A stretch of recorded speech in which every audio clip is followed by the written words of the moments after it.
ഞാൻ ആദ്യം പറഞ്ഞു നമ്മുടെ ജീനിയസ് ആൻസേഴ്സ് നമ്മുടെ ഈ ഭാഗത്തു നിന്ന് വന്നു. അതുപോലെ തന്നെ മലയാളത്തിലെ മിമിക്രി കലാമേഖലയിലെ ഒരു ജീനിയസിനെയാണ് നമ്മൾ അടുത്തതായിട്ട് ഈ വേദിയിലേക്ക് കൊണ്ടുവരാൻ പോകുന്നത്. അദ്ദേഹത്തെ കുറിച്ച് പറയുകയാണെങ്കിൽ നമ്മോടൊപ്പം സുരാജ് ഏട്ടനുണ്ട്. മിമിക്രിയിലൂടെ മലയാള സിനിമയിലേക്ക് വന്ന് നാഷണൽ അവാർഡ് നേടി. എന്നാൽ അത് ആദ്യം നമുക്ക് വേണ്ടി അഭിമാനപൂർവ്വം കരസ്ഥമാക്കിയ ഒരു പ്രതിഭയുണ്ട്. അദ്ദേഹം ഒരു നടനാണ്, സംവിധായകനാണ്, പ്രഭാഷകനാണ്, എഴുത്തുകാരനാണ്. വാക്കിലൂടെയും അല്ലെങ്കിൽ പ്രവൃത്തിയിലൂടെയും നമ്മളെ ചിരിപ്പിക്കുകയും ചിന്തിപ്പിക്കുകയും ഒക്കെ ചെയ്യുന്ന ഒരു മഹാപ്രതിഭയാണ്. നമുക്ക് സ്വാഗതം ചെയ്യാം നമ്മുടെ സ്വന്തം സലീമേട്ടൻ.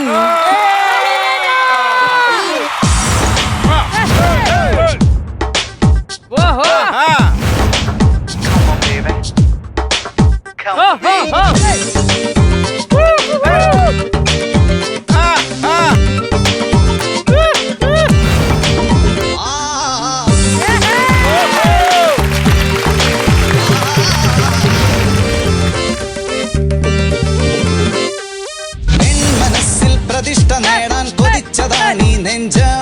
തകർത്തടുക്കി പെട്ടിയിലാക്കില്ലേ പ്രഭാതം വിടരും നേരം കുളിച്ച് റെഡിയായി വന്നു. കൊതിച്ച പെണ്ണോ ചീത്ത വിളിച്ചില്ലേ. എളിപ്പനായി വിഷണ്ണനായി ഏകാന്തനായി ഞാൻ നിന്നു. എളിപ്പനായി വിഷണ്ണനായി ഏകാന്തനായി ഞാൻ നിന്നു. പലവട്ടം കാത്തു നിന്നു ഞാൻ കോളേജിൻ മൈതാനത്ത്. ഒരു വാക്കും മിണ്ടാതെ നീ പോയില്ലേ.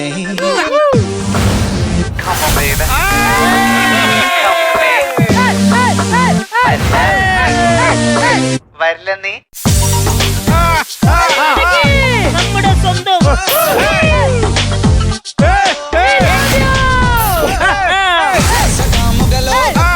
പ്രധാനിയായി നിന്ന് പരീക്ഷയിൽ ഞാൻ തുന്നാൻ പാടില്ലേ. കൊട്ടാരത്തിൻ മുന്നിൽ പകച്ചു നിന്നു. മാതാപിതാക്കൾ ഗുണ്ടകളായില്ലേ. എളിപ്പനായി വിഷണ്ണനായി ഏകാന്തനായി ഞാൻ നിന്നു. എളിപ്പനായി വിഷണ്ണനായി ഏകാന്തനായി ഞാൻ നിന്നു. പലവട്ടം കാത്തു നിന്നു ഞാൻ കോളേജിൻ മൈതാനത്ത്. ഒരു വാക്കും മിണ്ടാതെ നീ പോയില്ലേ. അഴകോലും പെൺമൈനെ കൊതിക്കുന്നു ഞാൻ നിന്നെ.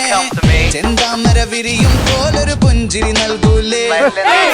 പലവട്ടം കാത്തു നിന്നു ഞാൻ കോളേജിൻ മൈതാനത്ത്. ഒരു വാക്കും മിണ്ടാതെ നീ പോയില്ലേ. പലവട്ടം കാത്തു നിന്നു ഞാൻ കോളേജിൻ മൈതാനത്ത്. ഒരു വാക്കും മിണ്ടാതെ നീ.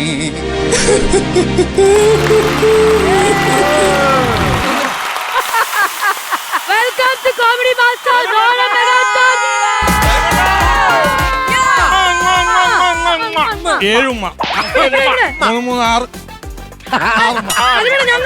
ഞങ്ങൾക്കില്ലേ രണ്ട് ഉഗ്രനുമ്മ. എനിക്കും കൂടി.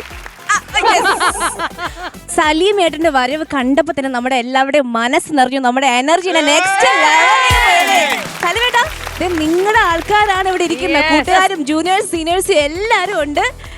അങ്ങോട്ടേക്ക് ഇരിക്കാട്ടോ. വിശേഷങ്ങൾ നാഷണൽ അവാർഡ് ഞങ്ങൾ എടുക്കും.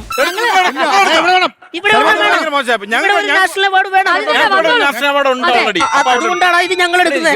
ഇവിടെ ഒരു നാഷണൽ അവാർഡ്, അവിടെ നിങ്ങൾ ബഹളം വെക്കല്ലേ. നാഷണൽ അവാർഡ് തമ്മിൽ ഒരു ഹായ് പറയാം.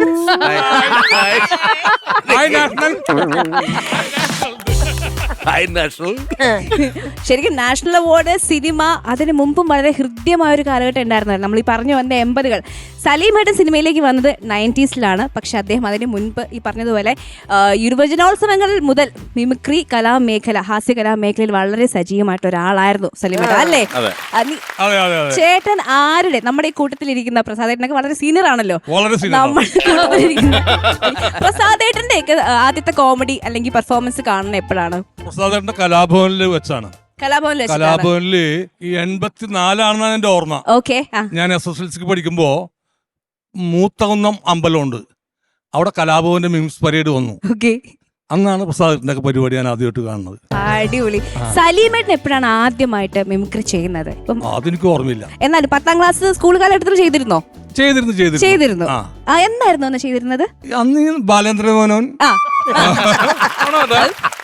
പി.കെ. എബ്രഹാം, വി.കെ. എബ്രഹാം, ദുൽഖർ സൽമാൻ, ദുൽഖർ സൽമാനാണ് ഇപ്പൊ ചെയ്യും. പൂജപ്പുര രവി, പൂജപ്പുര രവി. ഒരു കഥാപ്രസംഗമുണ്ട്, കഥാപ്രസംഗം കഥാപ്രസംഗം ഒരു കഥാപ്രസംഗമുണ്ട്. ആരാണ്? ഞാനാണ് യൂസഫ്. യൂസഫ് ഖാ. അല്ല ഇതൊന്നും അല്ല കേട്ടോ, സലീം കുമാർ അവതരിപ്പിച്ചത് ഇതൊന്നുമല്ല. കാരണം ആദ്യമായിട്ട് രാഷ്ട്രീയ നേതാക്കന്മാരെ കേരളത്തിൽ അവതരിപ്പിച്ചത് സലീം കുമാറായിരുന്നു. അത് അവതരിപ്പിച്ചുകൊണ്ടാണ് അദ്ദേഹത്തിന് യൂണിവേഴ്സിറ്റിയിൽ 1ാം സമ്മാനം ലഭിച്ചത്. സൂപ്പർ. കെ. കരുണാകരൻ.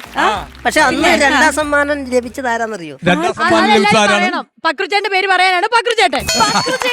പിന്നെ 3ാം സമ്മാനം കിട്ടിയത് ആർക്കാണോ? ടിനിക്ക് അവരൊന്നും രക്ഷപ്പെട്ടില്ലെന്നുള്ളതാണ്. ഇപ്പോഴും ഇവിടെ തന്നെ ഇരിപ്പുണ്ട്. അതായത് ആ കോമ്പറ്റീഷനിൽ 1ാം സമ്മാനം സലീമേട്ടൻ, 2ാം സമ്മാനം പക്രുചേട്ടൻ, 3ാം സമ്മാനം ടിനിച്ചേട്ടൻ. അടിപൊളി. പിന്നെ എങ്ങനെയാണ് സിനിമയിലേക്ക് പോകുന്നത്? ഇതുപോലെ ഏതെങ്കിലും പെർഫോമൻസ് കണ്ടിട്ട് ഒരു വിളി വന്നിട്ടാണോ വരുന്നത്? അല്ല, ഇത് മനസ്സിലാക്കണോ, ഇവര് ഒന്നിനും കക്കാൻ പോകും, അല്ലെങ്കിൽ സിനിമക്ക് പോകും. അപ്പൊ നല്ലത് സിനിമക്ക് കയറ്റി വിട്ടേക്കാന്ന് വെച്ചിട്ട് വിട്ട് കാണും. അത് തന്നെ. പിന്നെ സലീമേട്ടൻ ഫൺ ഫാക്ട്സ് എന്ന് പറയുന്ന പോലെ കുറച്ച് കാര്യങ്ങളുണ്ട്. സലീമേട്ടന്റെ വീടിന്റെ പേര് എന്താണെന്നറിയോ? Laughing villa.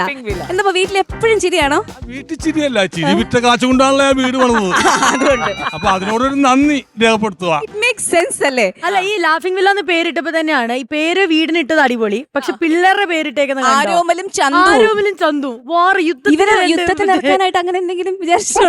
എന്തുകൊണ്ടാണ് ആരോമലും ചന്തു എന്നിട്ട് അത് ചന്തു എന്നാണ് ആദ്യം ഇട്ടത്. അത് മമ്മൂക്കിനോടുള്ള ഒരു ആദരവിന്റെ പേരിലിട്ടാണ്. അതെ, വടക്കൻ വീരാദർ ചന്തുവാണ് അതിന് ഇൻസ്പിറേഷൻ. അപ്പൊ ചന്തു എന്ന് ഇട്ട് കഴിഞ്ഞപ്പോ അതിന് ചേർന്ന പേര് കെടുക്കട്ടെ ആരോമലി. ഞാൻ കുട്ടി ഉണ്ടാവുന്നതിനൊക്കെ മുമ്പ് എന്റെ ഭാര്യനോട് പറഞ്ഞു, ആൺകുട്ടിയാണെങ്കിൽ ചന്തു, പെൺകുട്ടിയാണെങ്കിൽ ആർച്ച. അപ്പൊ അടുത്ത കുട്ടിക്ക് ഇടാൻ വേണ്ടി ആർച്ച എന്ന് വെച്ചിരുന്നാണ്. അതും പെണ്ണായി പോയി, ആണായി പോയി. അപ്പൊ ആരോമൽ നിന്നിട്ട് അങ്ങനെ. സലീമേട്ടനൊരു ട്രൂപ്പ് ഉണ്ടായിരുന്നല്ലോ അല്ലേ? ആ ട്രൂപ്പിലുള്ള ആർട്ടിസ്റ്റുകൾ ഇവിടെ ആരെങ്കിലും ഉണ്ടോ? ഇവിടെ ആരുമില്ല. സലിയപ്പന്റെ ഒപ്പം ഞാൻ പ്രോഗ്രാമിനും ടിവി ഷോയിനും കൂടെ പിഷാരടി ആയിരുന്നു അതിന്റെ ലീഡർ. ഞാൻ വാർത്തെടുത്ത് കഷ്ടപ്പെട്ട് വാർത്തെടുത്ത. ഞാനൊരു പ്രോഗ്രാമിന് ചെല്ലുമ്പോ ഇവരുടെ ട്രൂപ്പിന്റെ പ്രോഗ്രാമാ. അന്ന് സത്യമാഷ അനുകരിക്കുന്ന പിഷാരടി. ശരിയായിട്ടില്ല അത്. മമ്മൂട്ടിനെ പിഷാരടി, പഴയ പിഷാരടി മമ്മൂട്ടിനെ ഇമിറ്റേറ്റ് ചെയ്തിട്ടുണ്ട്. പിഷാരടിയാണ് നമ്മുടെ വിഷയം. അവൻ ഭയങ്കര അങ്ങ് നടക്കവൻ. തൃപ്പൂണിത്തറയിൽ മമ്മൂട്ടി എടുക്കുന്ന ഒരുത്തരുണ്ട്. തൃപ്പൂണിത്തറ അമ്പലത്തിൽ വെച്ചിട്ട് എന്തോ ചോറിന്റെ പ്രശ്നത്ത് എന്തൊക്കെ ഉണ്ടായി. ഇവൻ കത്തി എടുത്തെന്നാണ് അവര് പറയണത്, കമ്മിറ്റിക്കാരി. പക്ഷെ ഇവൻ കത്തിയൊന്നും എടുക്കൂല, അങ്ങനത്തെ ഒരാളൊന്നുമല്ല അവൻ. പക്ഷെ കമ്മിറ്റിക്കാരി ഇവനെ കയറ്റാൻ പറ്റും, തല്ലുവരത്തി തല്ലിയില്ല, ഇവനെ കയറ്റാൻ പറ്റുള്ളൂ എന്ന് പറഞ്ഞു. അപ്പോ എന്ത് ചെയ്യും? അത് മമ്മൂട്ടി എന്ന് വെച്ചാൽ മെയിൻ വടക്കൻ വീരാണ് അവതരിപ്പിക്കണത്. അത് മമ്മൂട്ടിയായിട്ട് ഇവൻ ചെയ്യണം.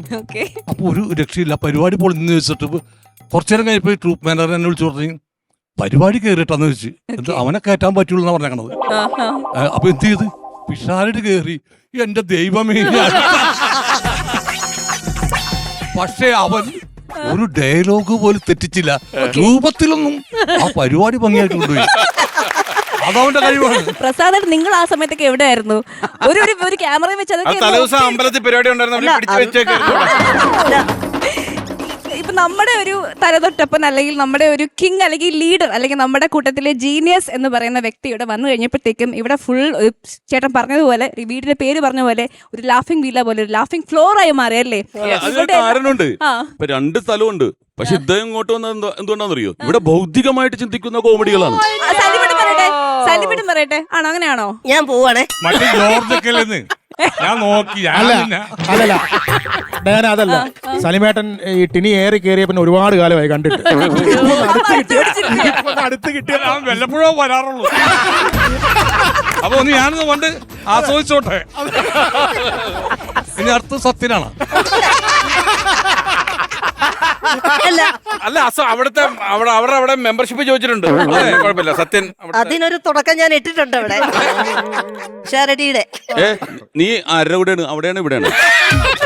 എപ്പോ കൂടെ വന്നാലും തനിക്കിട്ട് പണി എടാ, ഞാൻ നിന്റെ കൂടെ തന്നെ.